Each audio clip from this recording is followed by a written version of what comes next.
Peut-il exister une pensée inconsciente? Thèse. Les travaux de Freud remettent radicalement en question l'assimilation de la pensée à la conscience. Antithèse. Tout l'effort de pensée naît de la conscience. Ce qui est inconscient ne relève pas de la pensée. Thèse. L'adjectif inconscient peut qualifier un aspect de la pensée. En effet, pour Nietzsche et Freud, il faut affirmer le primat de la pensée inconsciente qui a pour origine l'organisme en son ensemble.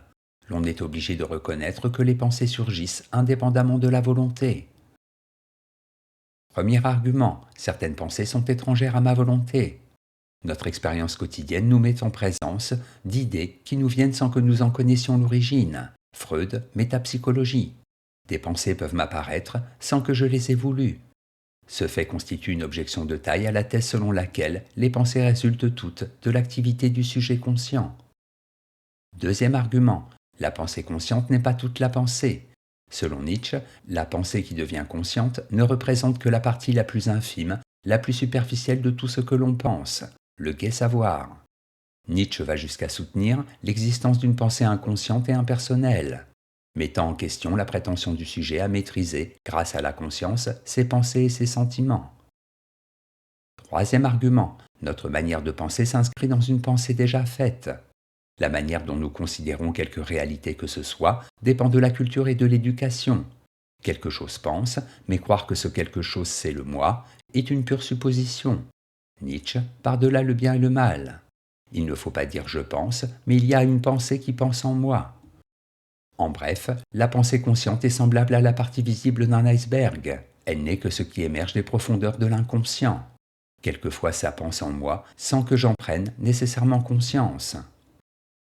Antithèse. La conscience est essentielle à la pensée. En effet, ne pas réduire l'activité psychique à la seule conscience n'implique pas qu'il puisse exister une pensée inconsciente.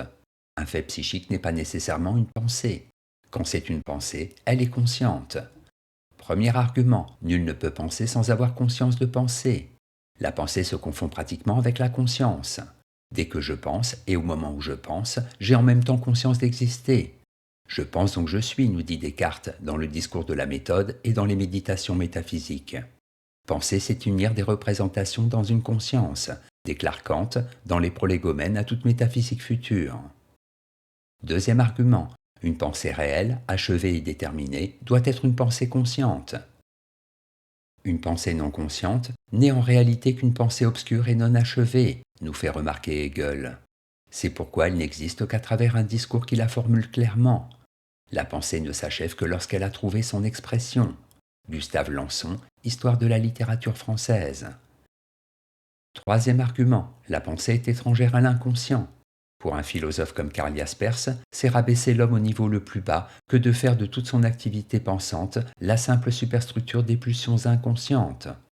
Il se refuse à admettre que la morale, l'art, la philosophie se réduisent à la sublimation des passions. En bref, la tradition philosophique, issue de René Descartes, ne nie pas l'existence d'un inconscient. Elle affirme l'identité de la conscience et de la pensée, car toute pensée est toujours en même temps pensée d'elle-même. Synthèse. Piaget estime qu'à côté de l'inconscient affectif, il existe un inconscient cognitif, ensemble de schémas opératoires, organisés en structures, grâce auxquels le sujet s'adapte au monde au moyen de la connaissance. Le contenu de la pensée est donc plus ou moins déterminé par l'inconscient. Je ne pense pas la même chose suivant ma culture et mon milieu. L'acte de penser, en revanche, est toujours conscient. C'est l'effort pour penser ce que l'on pense, parce que penser, c'est peser le pour et le contre, tenter de justifier et de saisir ce que l'on dit. C'est agir en ayant conscience d'être libre. L'inconscient peut sans doute produire la conscience, mais il ne faut surtout pas oublier que la notion même d'inconscient est le produit d'une pensée consciente. Si les pensées inconscientes ont un sens, elles réclament, pour venir au jour, un sujet qui les énonce clairement au travers d'une parole consciente. Note et commentaire. Cognitif, du latin cognoscere, connaître, relatif à l'acte de connaître. Penser, du latin pensare, peser, apprécier, examiner. Dans l'usage habituel, le terme de pensée renvoie tantôt à toutes les manifestations de la conscience, quelle que soit leur nature, idée, sentiment, volonté, tantôt au seul phénomène de la connaissance, mais jamais à l'inconscient. Citation. Qu'un mécanisme, semblable à l'instinct des bêtes, nous fasse souvent parler et agir, et par suite penser, cela est connu et hors de discussion. Mais il faut refuser que de tels mouvements signifient des pensées. Alain, sentiment, passion et signe.